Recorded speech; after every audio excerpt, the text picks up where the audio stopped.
town board meeting on Monday, September 16th, 2024. I would like to begin the meeting with a pledge of allegiance, if you would please rise. I pledge allegiance to the flag.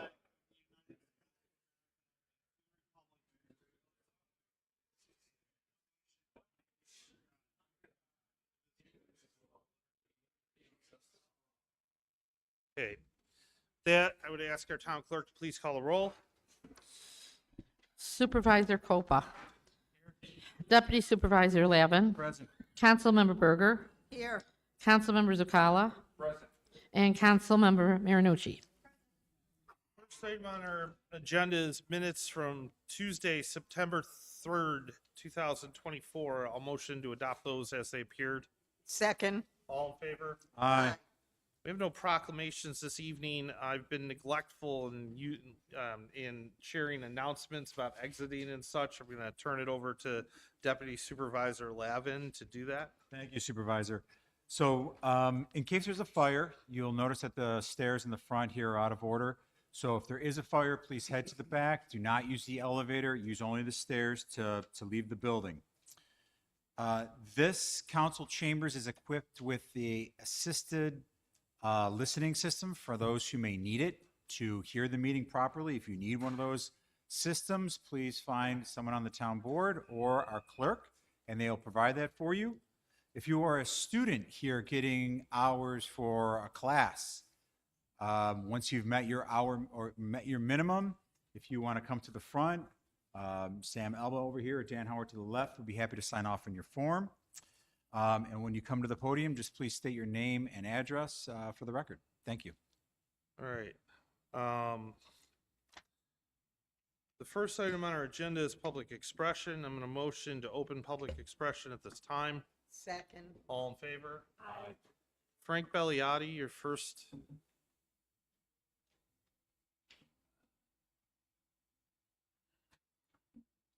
So it's working?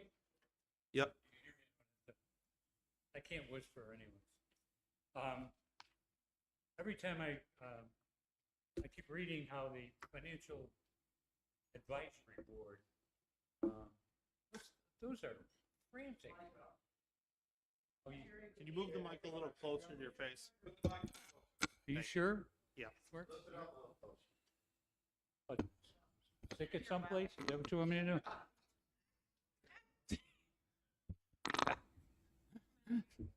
Those meetings need to get under control. Originally, the phrase that sits there in the, in our code and rules and whatever, says take the management letter, find out if there's something in there that's serious, and that's usually all that's in there, from the audit firm, and then see if we're complying with it, what changes we would make if we agree or disagree with it. We never seem to get there with that. The meetings are like, I was only at one or two of them, and it's like nobody knows what the heck they're doing. And the group that's there, the 7 people, yeah, 7, because 4 makes a quorum, don't seem to know what the rules are. That needs to get straightened out. I get it. There's an article by Amy Wallace this week that the board, they want to update the bylaws. They're saying the open meetings law doesn't apply. I think it's a subcommittee, so I'd be curious how she had that information. I don't know where she practices anyways, but it needs to be fixed. I don't think there's not a list of 30 items that need to be straightened out, and there's graft and corruption everywhere. So I think you just spend a little time at that, and quit holding them where nobody can get at. Just send it to the senior center, to the Pepsi Center, the way I knew it. It needs to be here. And I asked the last time, I really didn't get an answer about how the budget's coming. We talk about assessments and we talk about the items, at the Westwood, who's going in there, who isn't. Animals aren't safe over there, so we can't do some things. Old buildings fall apart if you move them. And the music fair is just, I don't know what kind of dreaming they were doing. They pay nothing, and now all of a sudden they're going to pay us $11 million back in 5 years. That never made any sense, and it took forever to subtract that. If we take some of these things out, what does the 24 budget look like? Before we come up with assessments or something else, your bill for your taxes is your bill for the taxes, the dollar amount. So whatever your assessment is, whatever that number percentage is, in the end, that's going to be that. I had a little curiosity. I'm in a condo, and some of the condo, they're identical. Some of them are coming through at 76, and some of them are coming through at 132,000. That'll make a difference if you're across the road from somebody who's got a different assessment than you. But anyways, we could use a report on is 24 going to be okay? Is it going to be the way you thought it was? And what does that do for 25? The assessments, I don't know whether that takes a while or not. Those are the issues I see out there. Thank you.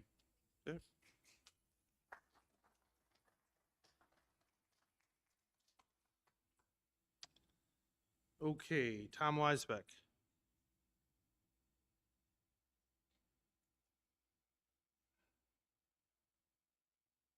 Evening. How are you tonight? Hope everything's well. One thing is, I wanted to find out about all those new houses we recaptured for, they never paid any street lighting. How much money is that? Is it going to come in the budget?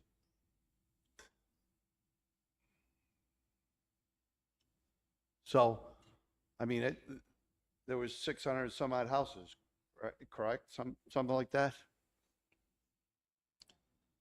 Okay. So, I mean, that's a lot of money coming in. Now, are you guys going to go after them for any money? Or can you do that? But I don't know. I know, but okay. So I want to ask about all these lawsuits that you guys getting filed with. Your outside counsel? What is the budget for that? You guys develop a budget, or you get billed hourly? Is there open bid, just like you do for the street lighting? Yeah. Well, I'm just I'll asking. answer all the I'm questions just at the asking. end as I I'm get just asking questions. I don't know how your government works on that type of thing, so Yeah. I'm just asking a question so I know and the public possibly knows. No, you that's know. fine. I'm writing these down, Tom, and I'll go through those as I I'm kind of. not getting nasty or anything like that. I'm just asking No, quietly. that's fine. And maybe a lot of people know about it, but I don't. So I would like to hear about how that works. Sure. You know, and your street light coming up. You know, I don't know. I didn't really research that. I have been pretty busy the last 2 weeks. So a little information on your resolution of 2024-752. You know, who's going to pay for it? You adding more streetlights. Are we going to add more streetlights for all the other people in the town? Are you going to cut our taxes then? Street lighting tax? I'm just asking. More people in there, right? Paying more money. Maybe we'll get a tax cut on the streetlights. So, well, I'm just asking a question. There's more. You added more streetlights. Thank you very much for your attention. Sure. Okay, Tom Frank.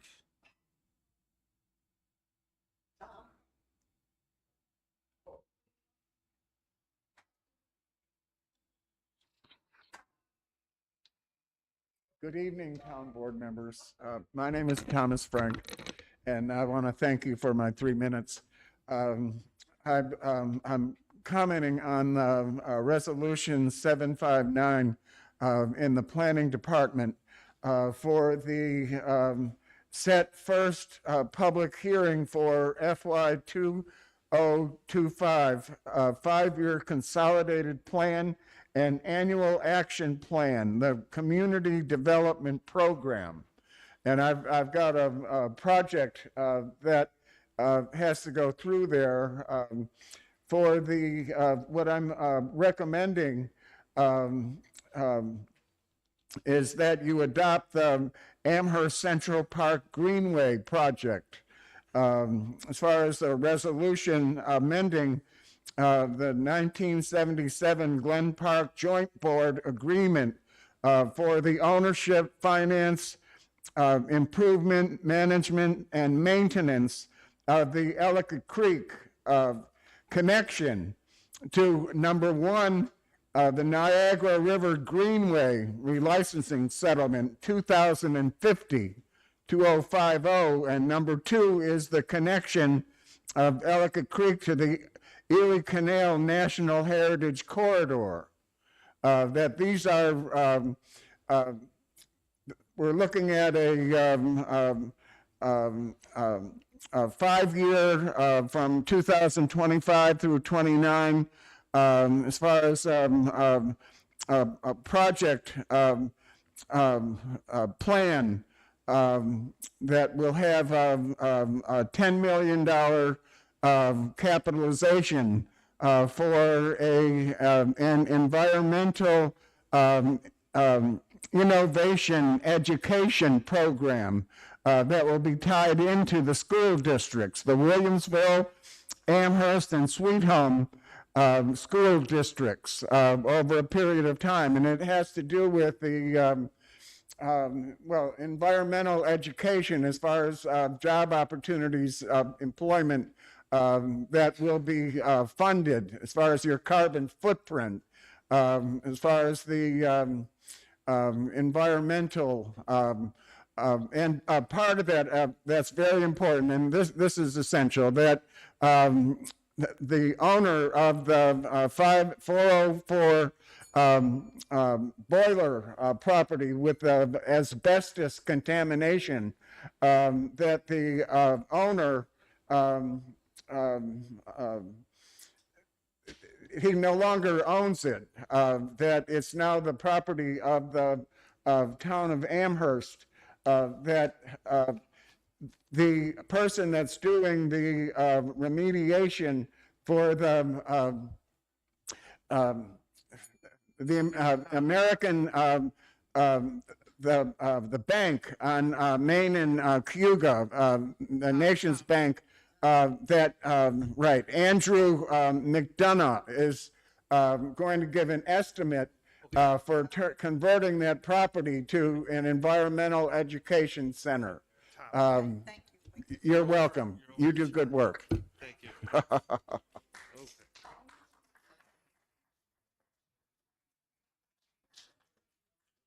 Okay, Dan Farrell.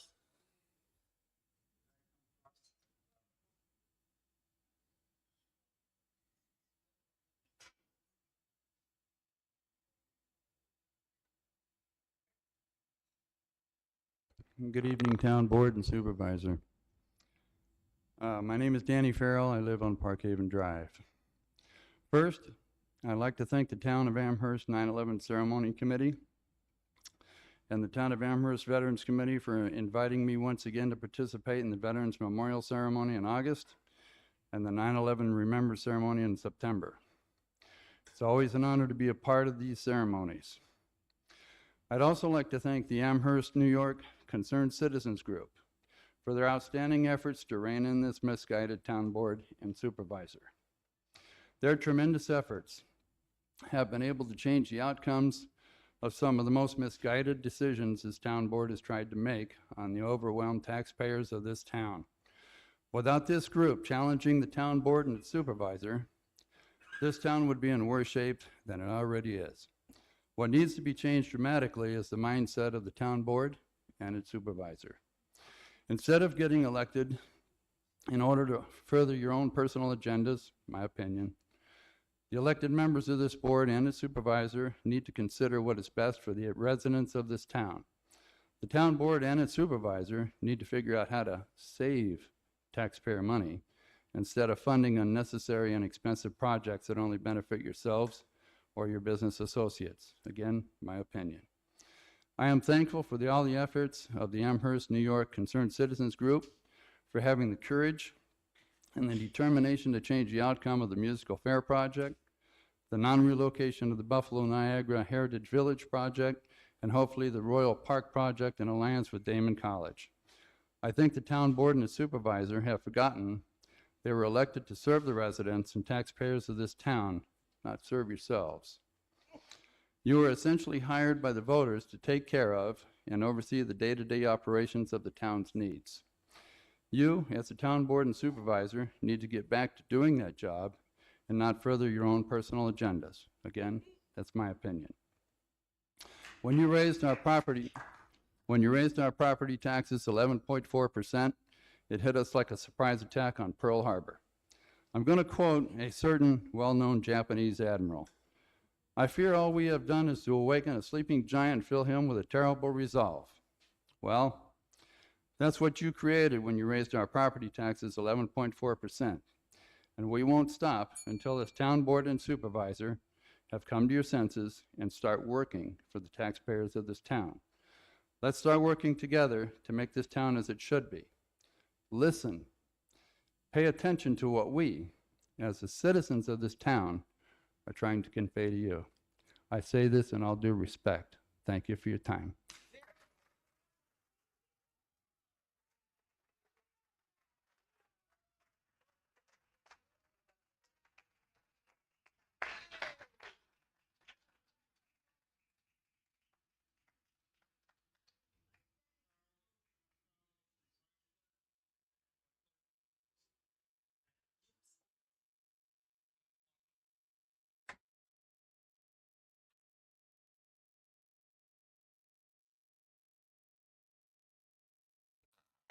Matt Plunkett, North Hill Drive. I want to comment on one of the resolutions on the agenda tonight. It's Resolution 2024-741. It's a consulting agreement with a person named Nora B. Robshaw, Esquire, and I looked at the agreement, and apparently the town is retaining her to act as town prosecutor in the town courts for a one-year period, I guess paying her a maximum of $20,000 for the year at the rate of $160 an hour. I mean, I did a quick back of the envelope calculation, and that works out to about 125 hours of work a year at $160 an hour. And that sounds like a lot of hours, but even if you divide that by 26, which is every 2 weeks, that's only 5 hours a week. And I'm having spent some time in the town courts myself here some years back. I think it's rather busier than that a lot of the time. But leaving that whole issue aside, then I went to the town attorney's website, and lo and behold, I find somebody on there listed as senior deputy town attorney by the name of Nora B. Robshaw. And is she still working for the town and being contracted with separately to do that work? Or? Nora's resigning her position, returning to the private sector. Okay. And so I presume that means that the other deputy town attorney, Catherine Dempsey, she'll be relieved, assuming she's still in the office. She'll be relieved of the prosecutorial duties, and that will be handled by Ms. Robshaw going forward. Nora deals with building department issues. Sam, do you want to answer? Nora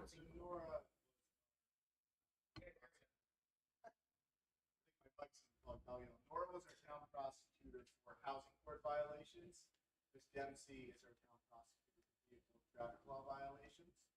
Nora has a consulting agreement that she's going to help us out while we backfill her position and the other position that's still open in our office. Okay.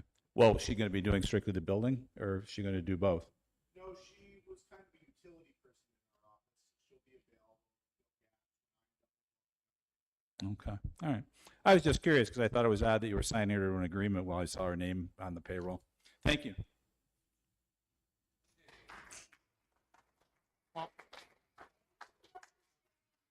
Paul Frank Lavilla. Paul Frank Lavilla, please.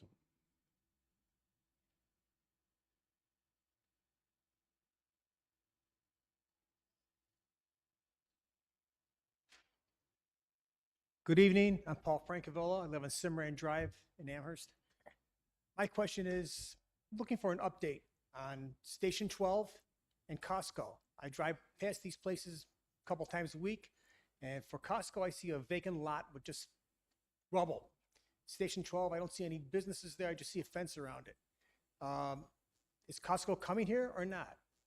If they are, it's going to be a while, why can't they go to Station 12 and start setting up there? little competition between Costco and BJ's would be nice.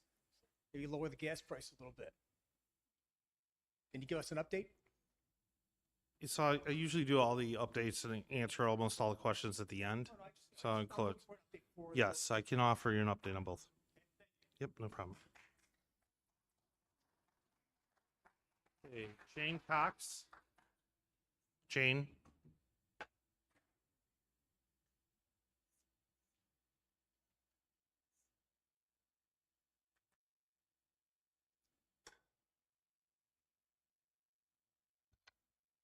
Jane Cox, Harlem Road. Um, This afternoon at the town board work session today, we heard the report on the Main Street Corridor project. It's a study of Main Street in Snyder and Eggertsville, and it's available on the town website. So if anybody lives in that area, I would urge them to read about the project online. They are taking comments about it to the planning department until Friday, October 4th. Since it was just a presentation to the board, there was no chance for public expression. So I'm going to do my comments now, but I will also do them in writing when I get some more together. Some of my concerns about this project so far are the possibility of losing the turn lane off of Main Street onto Harlem Road on the north side of Main Street when you want to turn right to go north on Harlem. Would be replaced by a dedicated bike and pedestrian path. Everybody knows traffic builds up badly at that intersection on both Main Street and Harlem Road. So taking away the possibility of getting around the Main Street back up and turning onto Harlem is eliminated. Would then sit in a driving lane until you were able to make a right turn, even though you could do it on red if you were in the turn lane. The whole idea of the bike path being combined with pedestrian use would seem to be a safety issue. And I'm wondering who is even going to maintain that path. Is it going to be cleared of snow in the winter? Is that going to be a town project to take care of the snow? Or are those snow plows that go down Main Street, the state plows, going to dump all that snow onto something like a bike path, which is right next to the driving lane with just a small median strip in between? Can the Snyder Fire Department make a left turn out of the fire department into those two lanes when there is a median in the middle of Main Street proposed? Let's see, what else? The homes that are on Main Street, are they going to lose all the parking that they have on street in front of their homes if this path goes through? Do they even know about it? Parking can be a problem in Snyder, as we all know. The business areas, it appears they are going to lose parking rather than gain parking. And I did not see any recommendations today about municipal parking, which was one of the things that they were supposed to address. So anybody that's interested, please submit your comments before the 4th. Thank you. Okay, thank you.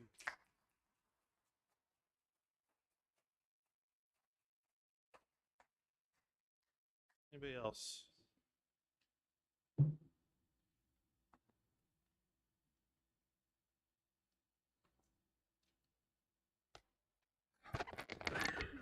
Don Smith, North Long. Good evening, town board members, Mr. Supervisor. Thank you for listening to me today. First, I'd like to point out that the audio is working, so everybody's happy now. I'd like to commend my friends on the IT operations for doing a good job. Secondarily, at one point we had a transparency issue, which is mostly my issues of transparency issues and information for the public so they can make up their mind on how they are going to react to their own town and in what way they prefer. So there was a budget transparency, this Deputy Supervisor Lavin put forward as a recommendation, where public participation and education was a significant part of that particular resolution. So going forward, since we're going into the budget season, I want to know if there's any plans to do anything in that area with the public, or to ask for public participation in that coming forward in the new budget sequence, and letting them know what's going to be happening in this year's budget. I am particularly interested in the CIP budget for this year, and you mentioned that at the work session, as that's one of the things you're going to be talking about. I know you're in the process of putting the budget together. I revisited the schedule for the budget. I know that we're talking October as the time when the official information is supposed to be able to be available to the public. So between that time and now, what are we going to have in terms of information for the public on the budget, if any? And I'm sort of, and the final thing is, I did attend some of the meetings of the Financial Advisory Board, to my dismay, I might say. And the statements and the actions of the board around the open meeting law has been very disconcerting, considering the history and tradition of this board, which I've attended for at least 20 years, has been open to all committees, except this is the first time I've ever seen any committee declare itself immune from the open meeting law. It's the first time I've ever seen it in over maybe 25 years. I don't think it's appropriate, or at least you should have a policy that's written up about what these particular boards, who are advisory boards, should be doing, so they can guide them and they won't be jumping into these unreasonable positions, and they have to walk them back to their dismay. This should be an area where we share information and we know what's going on here, and you're interested in telling us what's going on here. That's the way it should work. Thank you very much.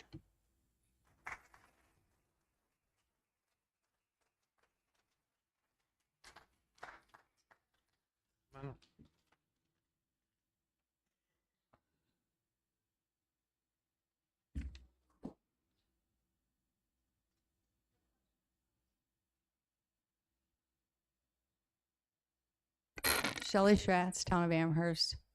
My question is about the budget.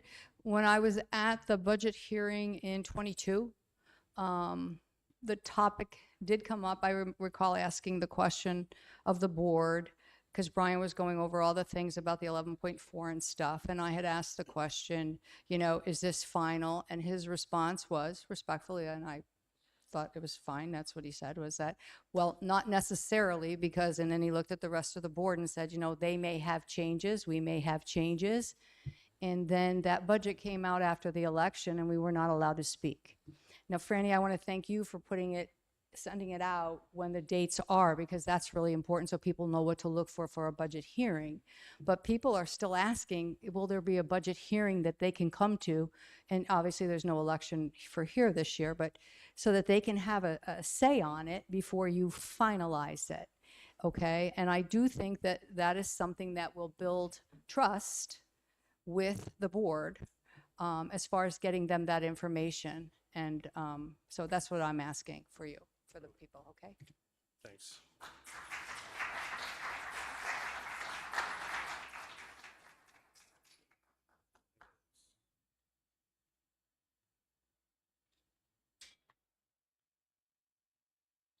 Hi, Sam Smith, Fruhop Avenue. Kind of piggybacking off of what Jane was talking about with the proposal for Main Street corridor.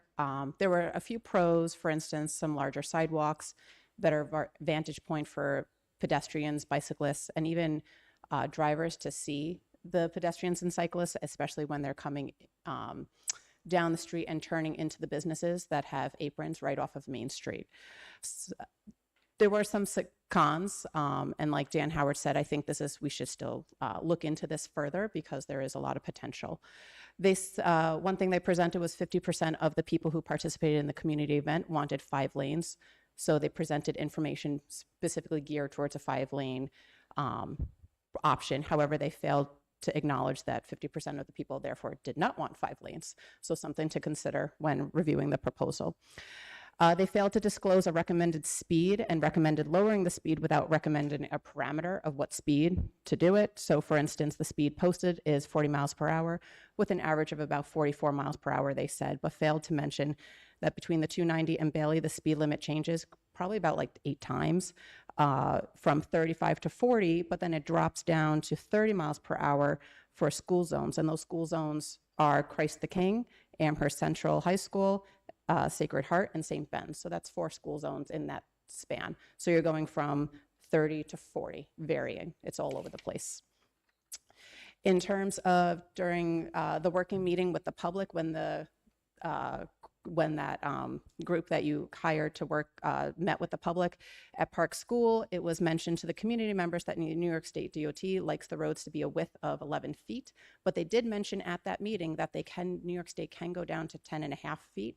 And this is something to maybe look into and advocate for, especially in Hamlet's center points like Snyder and Eggertsville, especially when all the speed reducing actions and to mitigate the speed, and all those tools have been exhausted. For instance, in Snyder, the medians, as Jane mentioned, to help reduce the speed.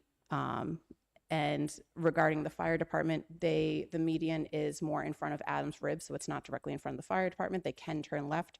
However, they still, in the way it's set up, they're almost getting T-boned on a daily basis. It's actually interesting to see when you're watching them trying to come out. And then regarding the loss of the street parking, which again, Jane mentioned, we're losing it more in the city centers, which is okay, but then you need to have it out just outside those city centers, again, closer to Damon and on either side of those city epicenters, which again, the proposal dismisses and removes. So the loss of the parking, and again, Jackie, you actually asked about this, but the presenter didn't really get a chance to finish and explain why they removed it. And without the parking, and especially the Eggertsville residential area, it looks, if you look at the presentation, basically like a glorified highway with grass. That's it. Thank you.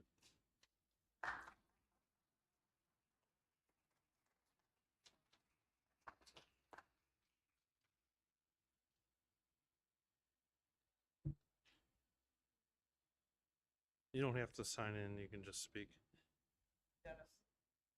What? You don't have to sign in, you can just speak. I don't have to sign in? No, just go ahead, speak. Did you know it was my birthday? Is that why you said that? Today's my birthday. Is this going to count on my 3 minutes? All right, please, hold off there. Well, I'd like to, first and foremost, I'd like to invite the board to a rally that I'm having this Thursday at the Lamppost. It's going to be really great. There's like 300 tickets out there. I'm probably expecting maybe 400 people. I already sent a text to Brian Culpa, our supervisor, but I didn't get any response yet, Brian. I hope you can come. Mike Zucala said he's busy that night. The rest of you, I don't have your cell phone numbers, but I think it would be absolutely fantastic if all you board members would show up at the rally at 5:30. Your ticket's on me. I think it'd be great. I think people would love, and if you want to speak, you can speak for more than 3 minutes. You can speak for as long as you want. I don't care. I'm going to sing the national anthem in the beginning, and we're going to have some food and beverages, and it's going to be a wonderful evening. I don't have a lot to talk about. It's my birthday. I just came here because I know you guys all love me and wanted to probably wish me a happy birthday. And I don't know what else to say. I wanted to talk about stepping stones, but I don't know if I want to get into that. Maybe a little bit. How much time I got left? I don't know.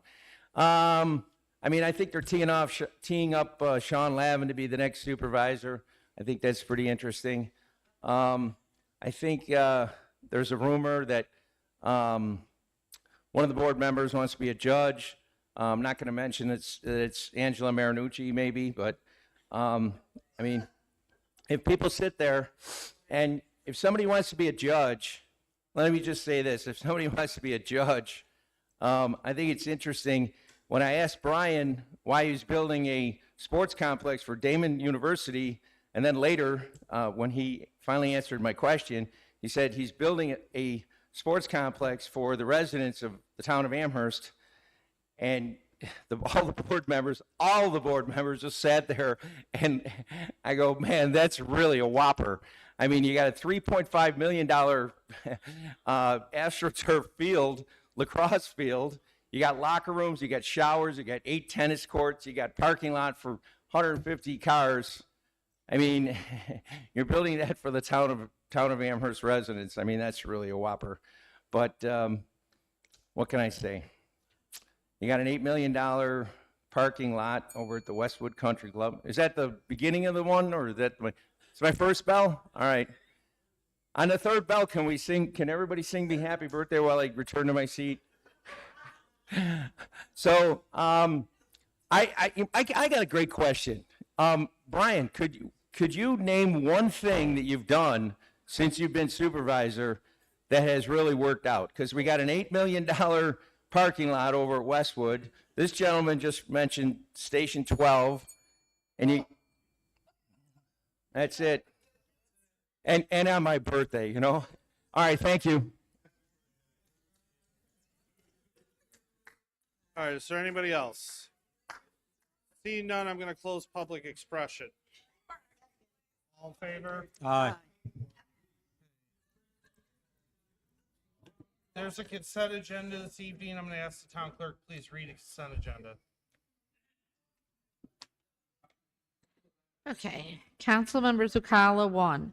Town Attorney, 1, 2. Town Clerk, 1, 2, 3, 4. Building Maintenance, 1, 2. Controller, 1. Contract Compliance, 1, 2. Engineering, 1, 2, 3, 4. Highway, 1. Human Resources, 1, 2. Information Technology, 1. Planning, 1, 2, 3. Police, 1. Senior Services, 2. Sewer Plant, 16, 1, 2. Youth and Recreations, 1, 2. Communications, 1 was referred to Attorney, Highway, Engineering, Planning, Finance, and scheduled a public hearing for October 28th. 2 was referred to Attorney, Planning, and Planning Board, and 3 was referred to Attorney. Under Public Improvement Permits, 1 and 2 was consent. Thank you. Okay. I'm going to motion the consent agenda. Second. All in favor? Aye. We have one resolution this evening which requires a vote because of an abstention. I'm going to motion Resolution 763, an approval to use trust and agency funds in the seniors. No, that's the wrong one. So that's correct. Resolution 763. Yeah. Approval to use trust and agency funds. There's a second. Okay. On the record, I'd ask our town clerk just for a voice vote. Supervisor Copa. Yes. Deputy Supervisor Lavin. Yes. Councilmember Berger. Yes. Councilmember Zucala. Yes. And Councilmember Marinucci. I'm abstaining, but as I stated in the work session, this does not interact at all. The town of Amherst contracting with senior services. It's just a senior services county program that is offered at the senior center, and as such, I'm abstaining in an abundance of caution. Thank you. With that, I have 2 items on suspension this evening. I'm going to motion to leave the meeting agenda for purposes of hearing 2 Article 7 matters. Second.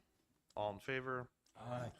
We have for the second meeting in a row 2 Article 7 matters that we need to deal with. It's a settlement. That's a tax challenge settlement.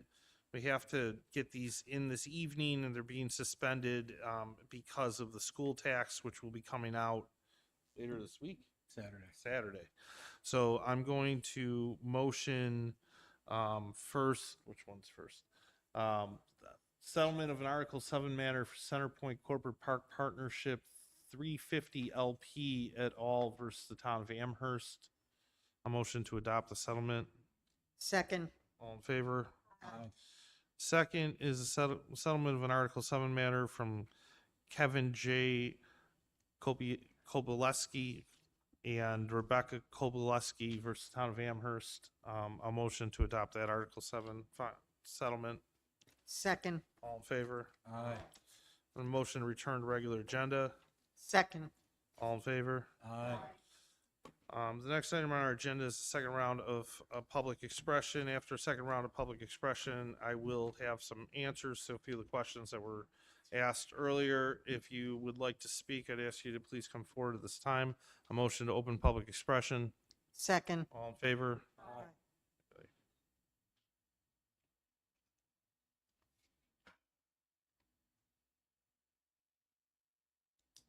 So during the work session, you guys had someone come in and talk about budgets. I just had some clarifying questions and I want to make sure that I understood them. They mentioned how we have a comparable debt to some of the larger cities. I believe that's what they mentioned, but they also said we're comparable to Tonawanda, but then they mentioned Westchester and Suffolk, if I got that correctly. Okay. But they also said that we don't have the tax-based revenue that those counties have because the property and residential tax rates just for Westchester and Suffolk is just naturally higher. So one thing that kind of stood out to me is that we have a significant amount of debt based on what those budget people were talking about to what we're bringing in through taxes. And that was my interpretation. So I want to just clarify that. So I'll just clarify what that was our Rick Yancey, our financial advisor. What he was saying is that when Moody's scores our credit, the size of the town of Amherst at 130,000 people is comparable only to some of the downstate townships, but that they have a larger tax valuation, which is one of the criteria by which Moody's uses when they score your bond or your bond anticipation note for credit rating. So it's not that it's just that there aren't any comparable towns in this area. What we compare with is cities in upstate New York. So when you go downstate, the tax value of homes is out of whack with ours, which creates a problem for Moody's every year. Okay. And then the other thing I wanted to mention is that they said we have a huge tax revenue from universities, but it's not included within the tax-based budget. Did I get that correct? So what he was saying is, again, so when Moody's reviews our credit rating, yeah, the growth in Amherst is predicated on the potential or the expected growth at UB, right? So Moody's judges our future growth by the change in UB over time, even though the center of UB is not taxed. So we don't receive any direct tax benefit from SUNY. However, there's ancillary items that come with it in terms of student housing and those types of facilities. that then spread over past the borders of the university. Okay, thank you for the clarification. No problem.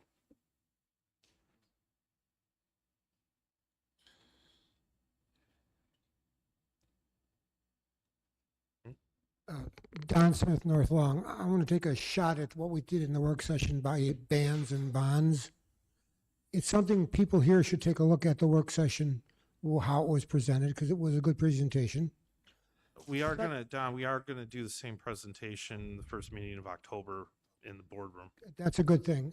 The idea of what a ban is, bond anticipation note, which is a short-term note, and a bond, which is a long-term note, and the use of how those notes work together was very interesting. That you can offset doing a bond by doing serial bands, so you get the proper interest rates you're looking for, which is very interesting. The other part about it was that the issue of our tax base versus the downstate tax base, I think was a little disingenuous because frankly, we don't even compete against any of those places down there. They're out of our sphere of economic influence, frankly. They're New York City based. The income levels, the amount of investment down in that area and the cost of homes down in that area is a complete different sphere of economic influence. And frankly, we shouldn't really be talking about it and comparing it to it because we should be compared to people that are more in line with our basic cost of living here, our basic income level here, our basic cost of housing here, which is more comparable and where you don't run into too much misinformation. I didn't find that very useful from the point of those people down there. I thought it was more of, to tell you the truth, more of a political point of view. I don't think it's very useful when we're talking an economic point of view. You have to talk about the entire base of everything before you compare them. And it's very difficult for the average person to understand it, and it just misleads them. Compare ourselves to who we are and what we're against it. That makes more sense to me. So I'm going to be interested in how we're presenting our case to the Amherst residents coming up. Thank you very much. So again, I'll comment in a minute. No, it's fine. I'll wait. I'll talk about it at the end. Pardon me? Go ahead, Tom. Oh, Brian, I wanted to ask you about the planning resolution 2024 759 regarding the status of the set the first public hearing. Do you have a date for that? And as far as the FY 2025, the 5-year consolidated plan and the annual action plan, the community development program, is that in the works, or what's the status? It's in October. I think it's the 14th or 15th, Tom. 15th. When? The public hearing is the 15th of October. It's for the CDBG home stuff. I'm sorry, I didn't get the date. October 15th. October 15th. October 15th, okay. Yeah, it's in the body of the resolution. The reason why I mention it is because the New York Office of Parks, Recreation, and Historic Preservation is having a meeting in October. That this is a part of a statewide, the Amherst Central Park is a part of a statewide greenway program.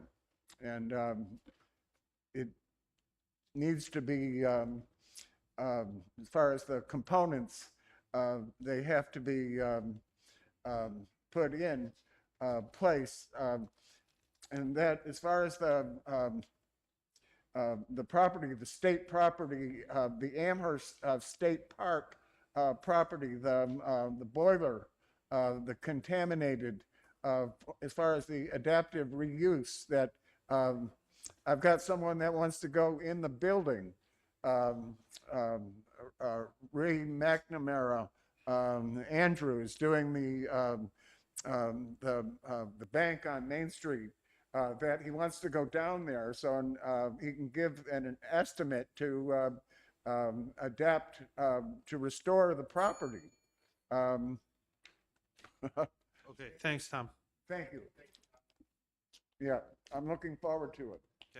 Okay.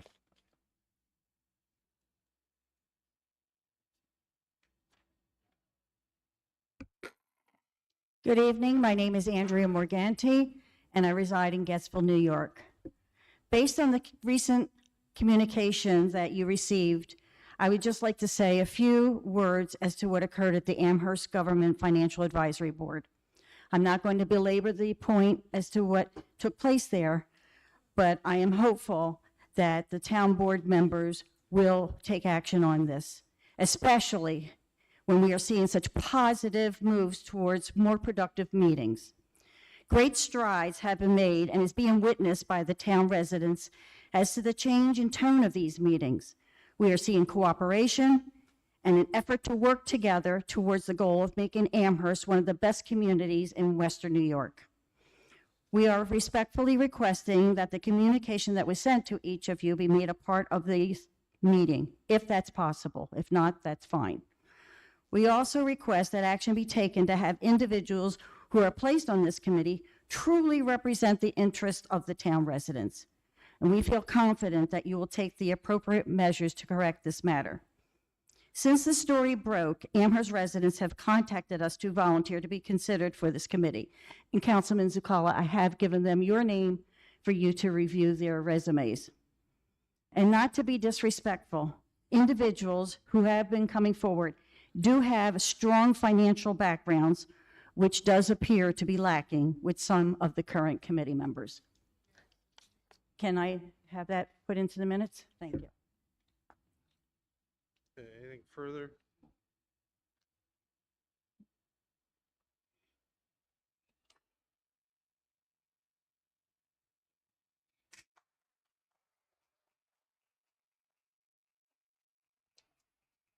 Matt Plunkett, Northfield Drive. I just want to follow up on something Ms. Morganti just said. I'm not a real big Willie Nelson fan, but every now and again I listen to his music.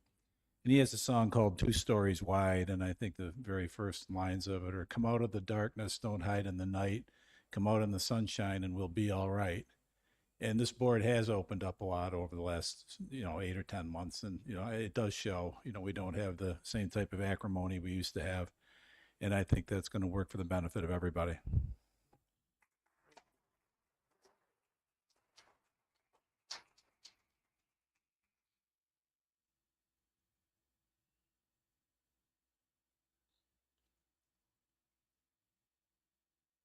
This is for you, Mike. I reached out to Ken Smith, who's a dear friend of mine. He advised me, because we had heard that you had received his resignation, but you said you didn't get it. So I reached out to him, and he said he's mailed it to you, and you should have received it this week. Did you get it?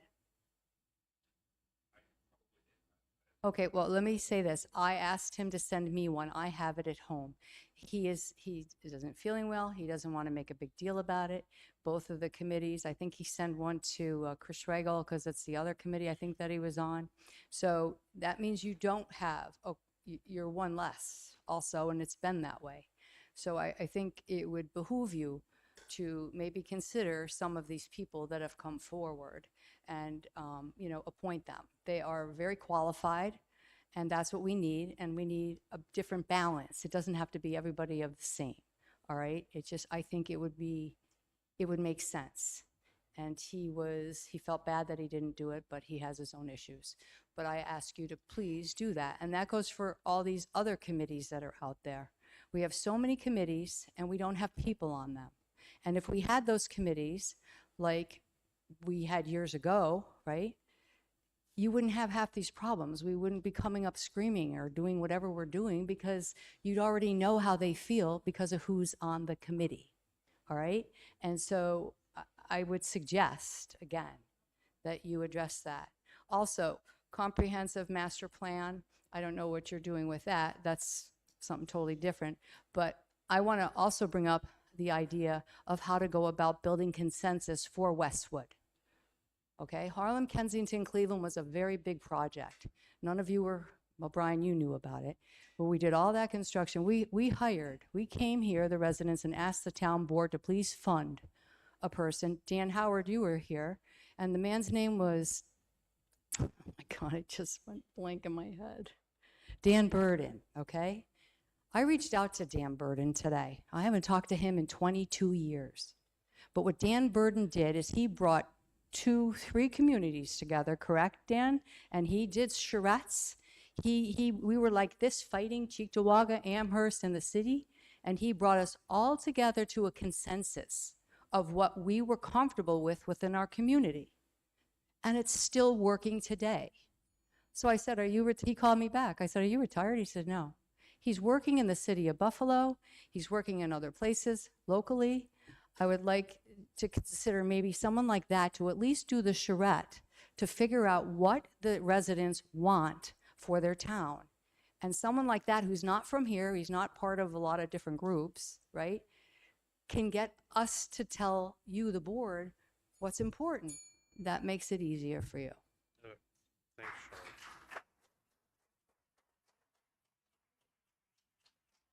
Anybody else?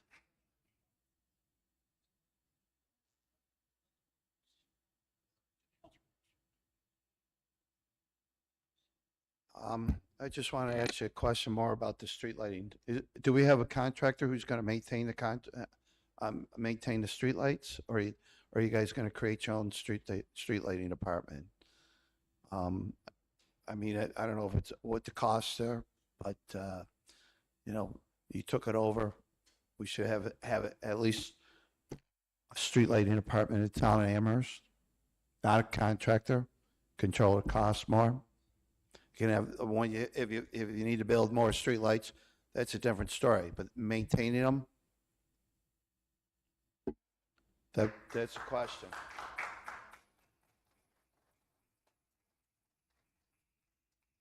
Anybody else? Anyone else? Seeing none, I'm going to motion to close public expression. Second. All in favor? Okay, I'm going to get to a couple of the questions that were asked.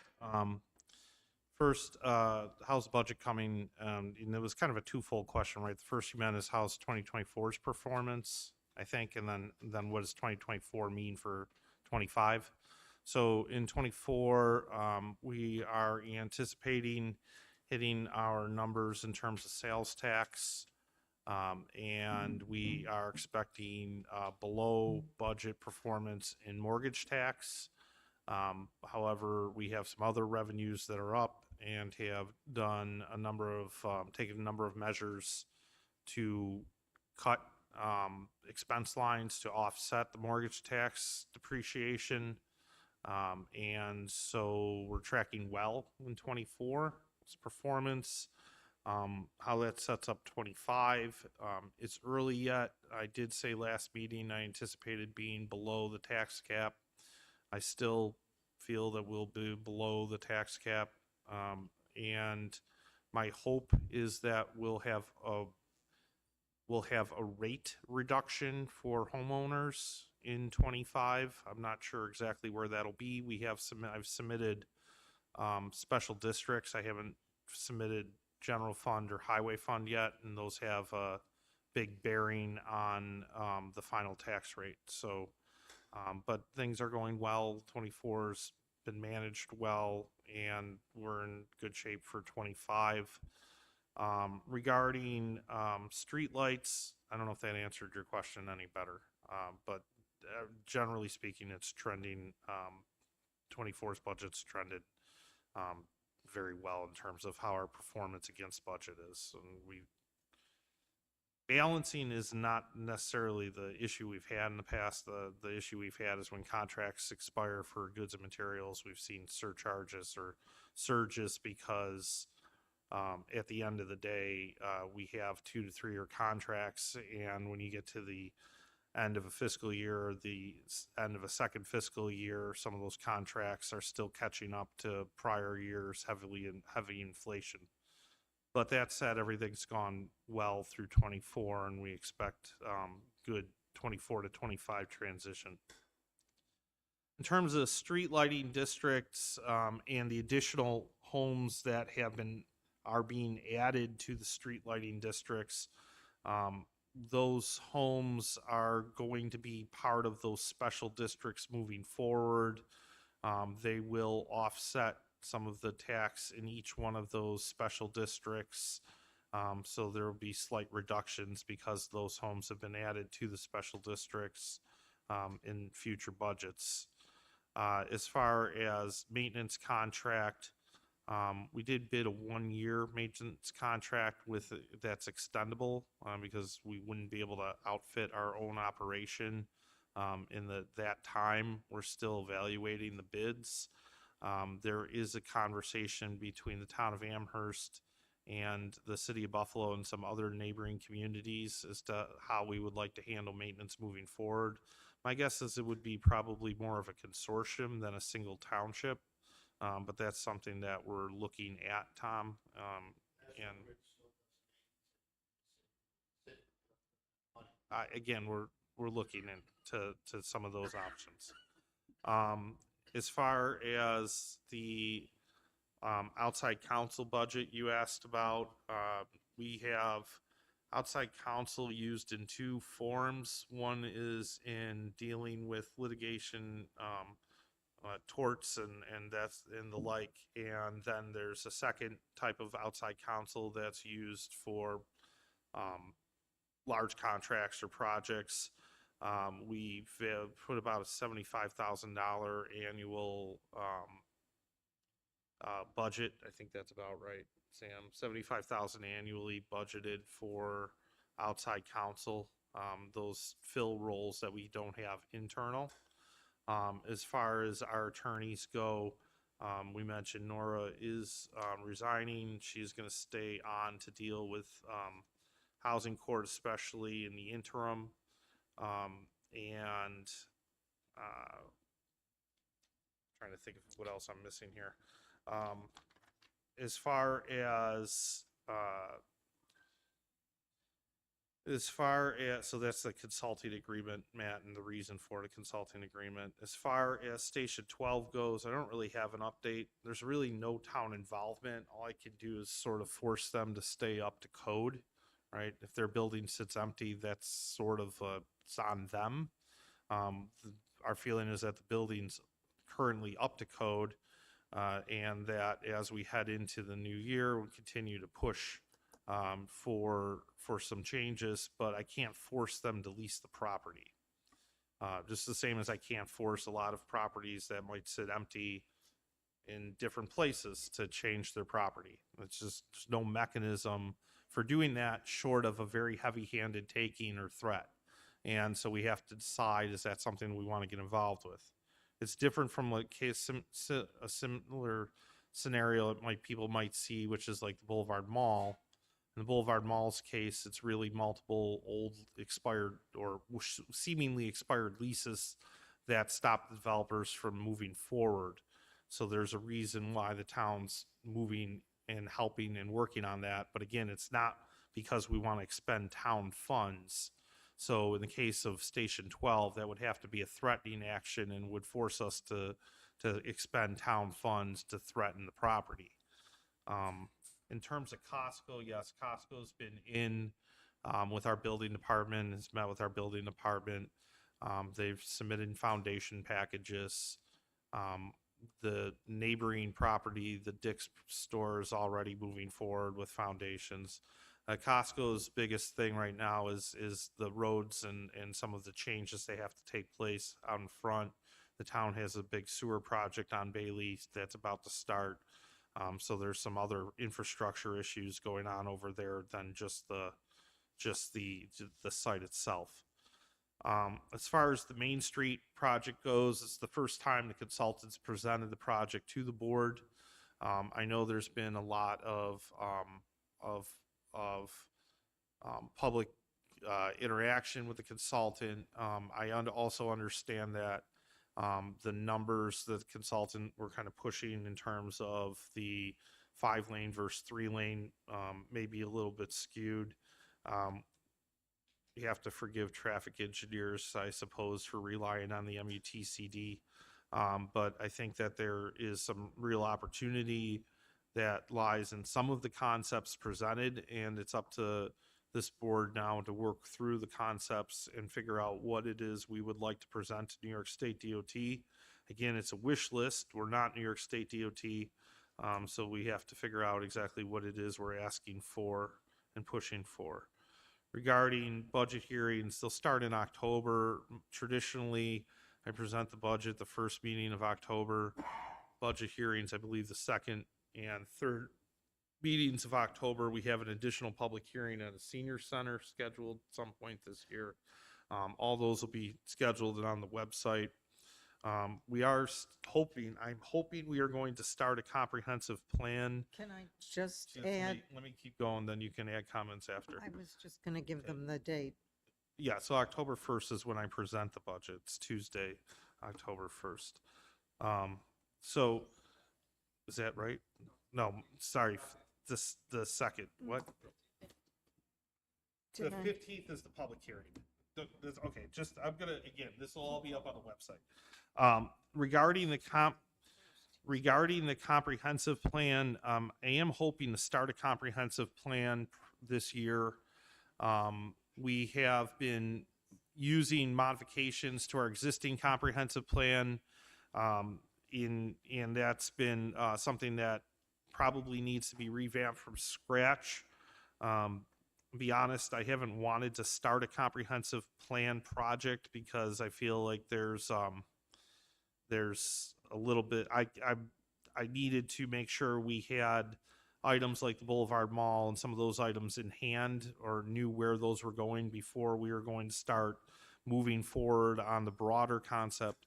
With a comprehensive plan, it is really an opportunity for all residents and business owners and property owners and even people who are who are not living or working in the community, but possibly going to school in the community, to participate in a number of public outreach sessions. A lot of that has to be identified through an RFP process, has to be funded. They're not cheap. They're expensive to do a comp plan for a community this size, but it is sitting in the CIP that I've submitted, the years 1 and 2 funding for the comp plan.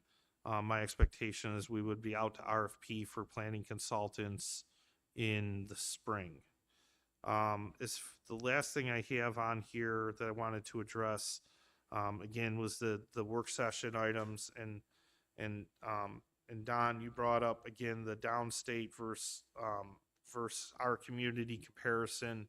And again, I just want to clarify that what Rick Yancey was answering a question about was specific to how, when Moody's scores us, what are the criteria they look at and where do they draw on for comparables? And Moody's tends to want to stay in the same state for comparables.